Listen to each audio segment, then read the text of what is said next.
5 February दैनंदिन ज्ञानेश्वरी अध्याय 4 ज्ञान संन्यास योग. अलंकापुरी पुण्यभूमी पवित्रम तेथे नांदतो ज्ञान राजा सुपात्र. तया आठविता महापुण्य राशी नमस्कार माझा सद्गुरु श्री ज्ञानेश्वरांशी. ओवी क्रमांक 121 ते 150. म्हणून ब्रह्मतेची कर्म ऐसे बोधा आले जया सम. तया कर्तव्य ते नैष्कर्म धनुर्धरा. आता अविवेको कुमारत्वा मुकले. जया विरक्तीचे पाणी ग्रहण झाले. मग उपासन जिही आणिले योगाग्नीचे. दैवमेवापरे यज्ञम योगिनं पर्युपासते. ब्रह्माग्नाव परेम यज्ञ यज्ञे नोपजुहवती. जे यजनशील अहर्निशी जिही अविद्या हविली मनेसी. गुरुवाक्य होताशी हवन केले तिही योगाग्निके यजिजे. तो दैव यज्ञ म्हणिजे जेने आत्मसुख कामिजे पंडुकुमरा. आता अवधारी सांगेन आनिक जे ब्रह्माग्नी साग्निक. तया ते यज्ञेची यज्ञुदेख उपासिजे. श्रोत्रादि इंद्रियान्यन्ये संयमाग्नेषु जुह्वति. शब्दानिष्वन्ने इंद्रियाग्नेषु जुह्वति. एक संयमग्निहोत्री ते युक्तित्रयाच्या मंत्री. यजन करीती पवित्री इंद्रियद्रव्ये. एका वैराग्य रवी विबळे तव संयती विहार केले. तेत अपरावृत्त जाहले इंद्रियानळ. तीही विरक्तीची ज्वाळा घेतली तव विकारांची इंधने पळीपली. तेत आशा धुमे सांडली पाचही कुंडे.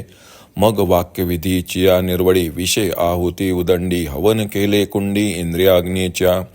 सर्वानी इंद्रिय कर्मानी प्राणकर्मानी चापरे. आत्मसंयम योगाग्नो जुह्यवती ज्ञानदीपिते. एक यया परी पार्था दोष साळिले सर्वता. आणि की हृदयारणी ग्रंथमंथा विवेक केला. तो उपशमे निहटिला धैर्यवरी दाटिला. गुरुवाक्य काढिला बळकटपणे. ऐसे समरसे मथन केले तेत झडकरी काजा आले. ते उज्जीवन झाले ज्ञानाग्नीचे. पहिला रुद्धी सिद्धीचा संभ्रमू तो निवर्तून गेला धुमू. मग प्रगटला सूक्ष्म विस्फुलिंगू. तया मनाचे मोकळे तेची पेटवण घातले. जे यमनमयी होळू आरले ऐते होते. तेने साधुकपणे ज्वाळा समृद्धा. मग वासनांतरीच्या समिधा. स्नेहेसी नानाविधा जाळिलिया. तेत सोहम मंत्रे दीक्षिती. इंद्रिय कर्मांच्या आहुती. तिये ज्ञाननळी प्रदीप्ती दिदलिया. पाठी प्राणक्रियेचे श्रुवनिशी. पूर्णावृत्ती पडली भूताशी. तेत अवभूत समरसी सहजे झाले. मग आत्मबोधीचे सुख जे संयमग्नीचे हुतेश. तोची पुराडोषु देखत घेतला तिही. एक ऐशिया यजनी मुक्त ते झाले त्रिभुवनी. या यज्ञक्रिया तरी आनानी परिप्राप्यते क. द्रव्ययज्ञास्तव्यपो यज्ञा योग स्नातस्त्य तापरे. स्वाध्याय ज्ञान यज्ञाश्च यतय संशितव्रता. एक द्रव्य यज्ञ मणिपती. एक तप सामग्रिया निपजवती. एक योग यागुई आहाती जे सांगितले. एक शब्दी शब्द यजिजे जो वाक्य यज्ञ म्हणुजे. ज्ञाने नेयगमिजे तो ज्ञान यज्ञ. हे अर्जुना सकळ कुवाडे जे अनुष्ठिता अति सांकडे. परी जितेंद्रियासी चिघडे योग्यतावशे. ते प्रवीणतेत भले आणि योग समृत्ती आथिले. म्हणून आपण पातीही केले आत्मवन. अपाने जुहवती प्राणम प्राणे पान तथा परे.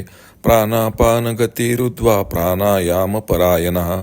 मग अपाग्नीचे निमुखे प्राणद्रव्य देखी. हवन केले एके अभ्यास योगे. एक अपानु प्राणी अर्पिती. मग दोही तेही निरुदती. ते प्राणायामी मणिपती पंडुकुमरा. अपरे नियताहारा प्राणा प्राणेषु जुहवती. सर्वप्येते यज्ञविदो यज्ञक्षपित कल्मषा. एक वज्र योग क्रमे सर्वाहार संयमे. प्राणी प्राणुसंभ्रमे हवन करीती. ऐसे मोक्ष काम सकळ समस्त हे जनशीळ. जिही यज्ञद्वारा मनोमळ क्षाळन केले. जया अविद्या जात जाळिता. जे उरले निज स्वभावता. जेत अग्नियानी होता उरेचिना. जेत यजित याचा कामुपुरे. यज्ञीचे विधान सरे मागुते जेथुनी ओसरे क्रिया जात. विचार जेथन रिगे हेतु जेथन निगे. जे द्वैत दोष संगे सिंपेचिना. अर्थ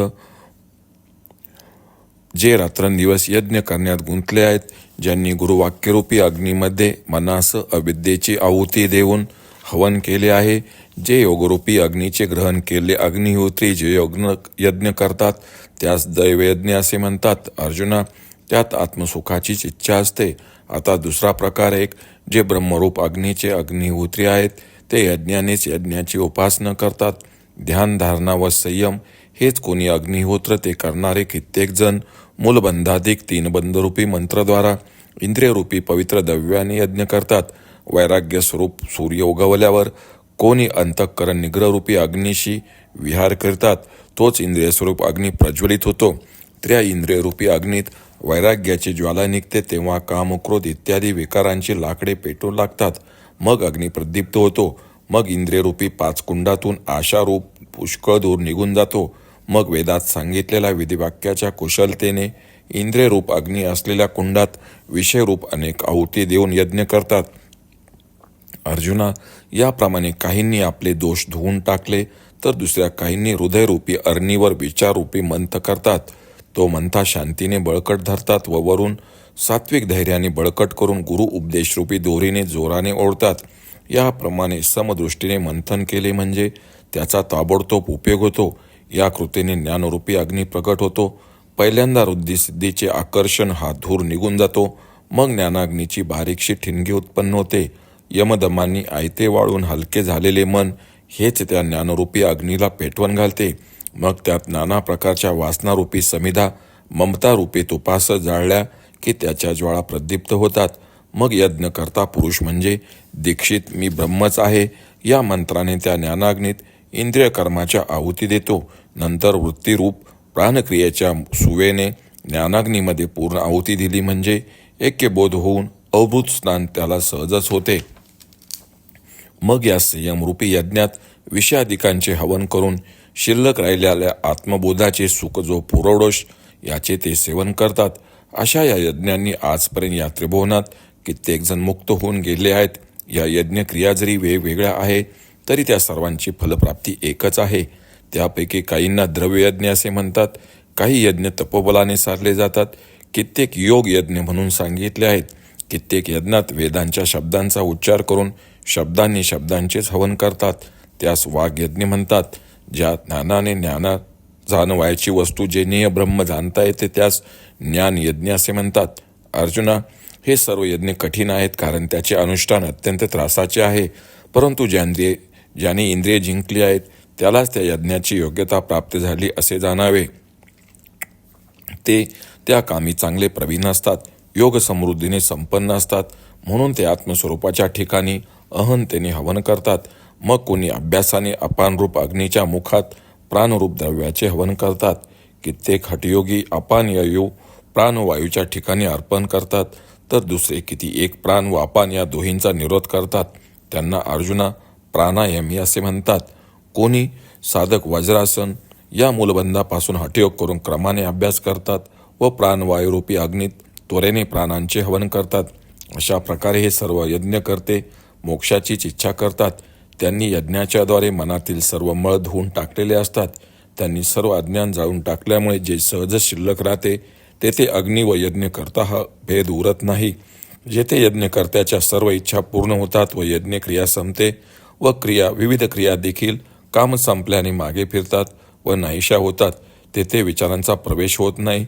जेथे कोणताही तर्क चालत नाही, जे द्वेष स्वतःच्या संगतीने लिप्त होत नाही, असे जे अनादिसिद्ध शुद्ध आणि ज्ञानरूप यज्ञात शिल्लक राहिलेले ब्रह्म असते ते ब्रह्मनिष्ठ पुरुष मी ब्रह्म आहे या मंत्रांनी सेवन करतात. याप्रमाणे यज्ञातील शेषरूपी अमृताने जे तृप्त होतात किंवा अमर होतात ते सहजच ब्रह्मत्व प्राप्त करतात असे श्रीकृष्ण अर्जुनास सांगतात. ओम श्री रुक्मिणी पांडुरंगाय नमः. ओम श्री ज्ञानराज माऊली नमः.